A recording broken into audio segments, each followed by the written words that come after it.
voulez forcément changer tout le monde, ce n'est pas possible. Voilà. Il y en a qui ne croient même pas du tout en l'avenir du Burkina. Si vous lui dites que le Burkina peut se frayer seul son chemin sans être adossé à quelqu'un, il va dire que ce n'est pas possible. Et c'est ça, c'est dans la tête que ça se passe. Il y en a qui peuvent changer, il y en a qui ne peuvent pas changer. C'est la même chose. Quand on disait à l'armée française de partir, mais tout le monde a dit qu'on ne peut pas tenir. Un mois c'est trop, on ne peut pas tenir. Le Burkina va s'effondrer, ils vont prendre Ouagadougou, c'est si. On est là. Il y a des Burkinabés. Et donc, soyez rassurés, je viens donc terminer sur les paroles donc, de la veille citoyenne. Soyez rassurés, tant qu'on voudra de vous, on viendra vous chercher. Donc soyez prêts. Mais je peux vous rassurer que le combat se poursuit et nous le poursuivons très bien.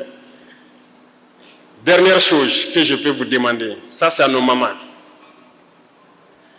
Il y a un phénomène que j'observe sur le terrain et qui ne me plaît pas. Et je veux que chacun à son niveau puisse conseiller, voilà comment je peux dire, ceux qui sont sur le terrain. Les gens ont le courage, la rage de vaincre, mais souvent on a des pertes qu'on ne peut pas s'expliquer. Vous comprenez? Et ça, ce n'est pas intéressant. Je dis toujours aux soldats, vous combattez, mais vous devez revenir raconter les batailles. Si vous restez, ce n'est pas grave, on défend la patrie. Mais il faut combattre avec rage pour revenir, raconter les batailles. Et pour le faire, il faut rester concentré. Et qu'est-ce qui nous déconcentre souvent? Le téléphone portable. Mais nos chères dames, quand on part en mission, même si on fait 2 mois, 3 mois sans nouvelles, ça peut perturber.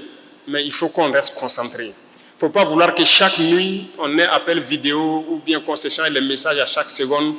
Ce n'est pas possible. Il faut laisser les gens concentrés. Hein? Il faut nous aider.